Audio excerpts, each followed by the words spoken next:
Hello everyone and welcome back. In this video, we will explore some features of Edge Functions Live Preview and its integration with VS Code.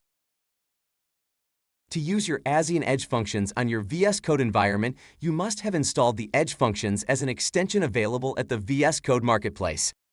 You'll need a personal token for this operation. The extension will synchronize your Edge Functions and your existing functions will be listed on the Workspace panel. The integration with VS Code allows you to write your Edge function code in a familiar environment.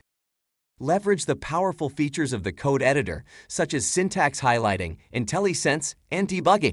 Seamlessly switch between VS Code and the Edge Functions code editor.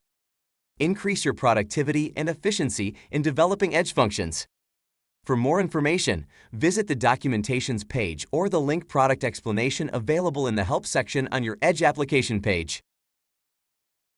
In this video, we explored the Edge Functions Live Preview feature and its integration with VS Code. With Azion's Edge Functions Live Preview and VS Code integration, you can develop and deploy powerful Edge functions with confidence and efficiency. Thank you for watching, and don't forget to like and subscribe for more informative content about Azion's technologies and solutions.